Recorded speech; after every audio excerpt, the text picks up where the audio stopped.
Hello students, आप सभी लोगों का हमारे इस चैनल में स्वागत है।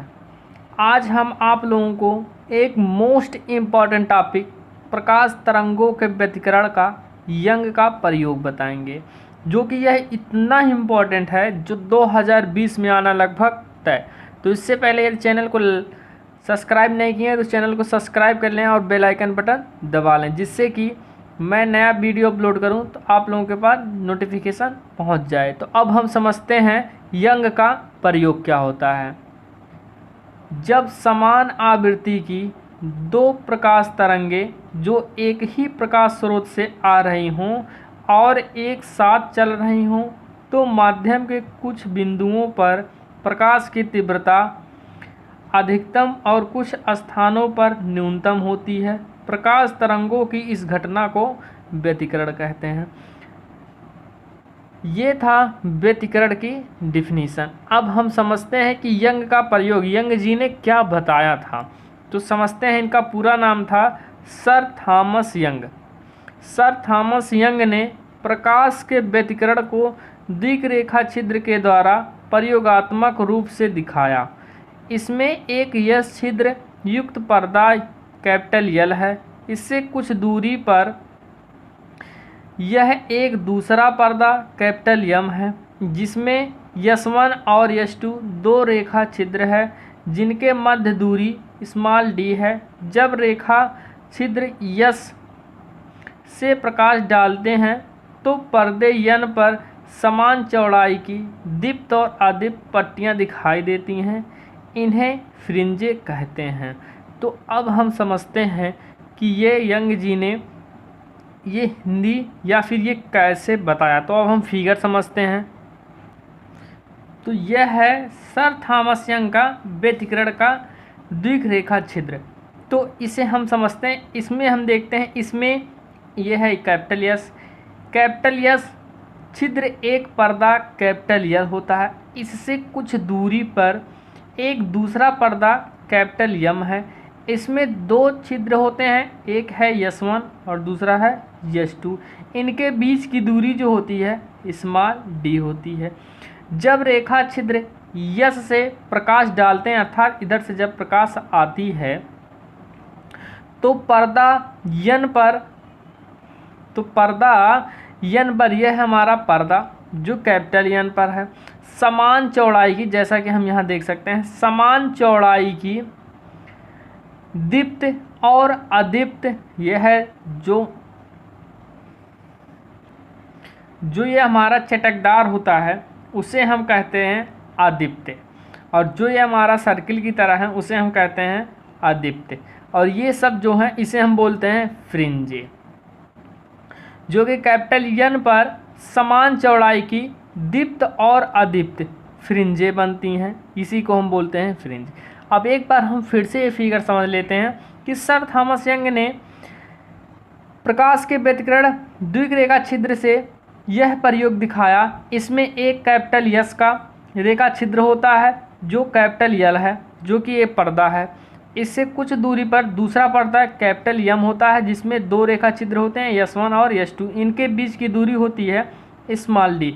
जब रेखा छिद्र यस से प्रकाश डालते हैं या प्रवेश करते हैं, तो कैपिटल यन पर, यह है कैपिटल यन, ये भी पर्दा है। कैपिटल यन पर्दे पर समान चौड़ाई की दीप्त और अदीप्त, ये जो पूरा चटकदार होता है यह है अदीप्त फ्रिंज।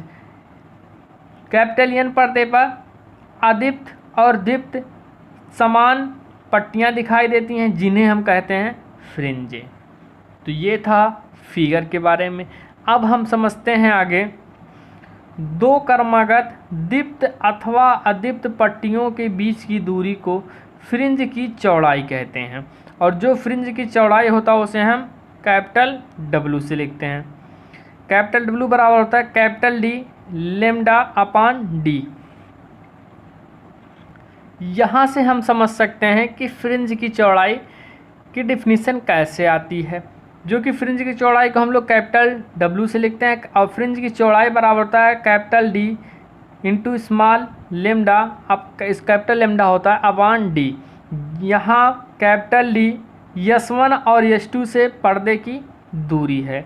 और लेमडा जो है उसे हम तरंग दैर्घ्य बोलते हैं। जो स्मॉल डी है उस स्लिटों के बीच की दूरी है। जैसा कि यहाँ से हम देख सकते हैं ये कैपिटल डी है, तो ये था S1 और S2 से पर्दे की दूरी है। अब हम समझते हैं कि दीप्त और अदीप्त किसे कहते हैं। तो ये है दीप्त और अदीप्त तो हम लोग जान ही गए। तो अब हम समझते हैं कि फ्रिंजों की चौड़ाई किसे कहते हैं। तो ये जो चटकदार है ये अदीप्त फ्रिंजें हैं। तो दो कर्मागत स्टेप बाय स्टेप, कर्मागत मतलब एक के बाद एक, चाहे हम इसमें बोलें या इसमें बोलें या इसमें बोलें, या फिर ऐसा बोल सकते हैं इसमें बोलें या इसमें बोलें इसमें बोलें। दो कर्मागत दीप्त हो और चाहे अदीप्त हो, जो ये बीच वाला खाली है उसे हम बोलते हैं दीप्त, और जो ये चटकदार है ब्लैक कलर का उसे हम बोलते हैं अदीप्त। दो कर्मागत दीप्त अथवा अदीप्त पट्टियों के बीच की दूरी को हम बोलते हैं फ्रिंज की चौड़ाई। ये था इसकी डिफिनीशन। आगे हम समझते हैं। अब हम ये समझ लेते हैं कि चौड़ाई का फार्मूला कैसे आता है, अर्थात फ्रिंज की चौड़ाई का फार्मूला कैपिटल W बराबर जो होता है कैपिटल D लेमडा अपान स्मॉल डी। तो ये भी समझ लेते हैं। दो कर्मागत MB और M+1B दीप्त फ्रिंजों की दूरियां क्रमशः हमने क्या मान लिया, उसको मान लिया XM बराबर, हमने पहले MB के लिए मान लिया तो M का गुणा कर दिया D capital D lambda upon D। इसी तरीके से M+1 निकाल लेते हैं। तो जहाँ M है वहाँ क्या हो जाएगा M+1, यहाँ M है तो यहाँ भी लिख देंगे M+1। अब हम क्या करते हैं, दीप्त फ्रिंजों की चौड़ाई निकाल लेते हैं। तो जो ज़्यादा वाला वैल्यू उसे हम घटा देते हैं, जैसा कि मैंने यहाँ घटा दिया। अब मैं इसका गुणा कर दूंगा तो ये M into capital D lambda upon D ये आ जाएगा। 1 का गुणा करेंगे तो D लेमडा अपान D यही आ जाएगा, माइनस ये तो ऑलरेडी से है M D lambda upon D। ये है माइनस में, ये है प्लस में, सेम है तो ये कट जाएगा, 0 आ जाएगा, बचेगा capital D lambda upon D, जो कि हमारा क्या आ गया फ्रिंज की चौड़ाई। चाहे वो दीप्त के लिए बोलें और चाहे अदीप्त के लिए, दोनों की चौड़ाई समान होती है। ये था यंग का प्रयोग जो कि मोस्ट इम्पॉर्टेंट है।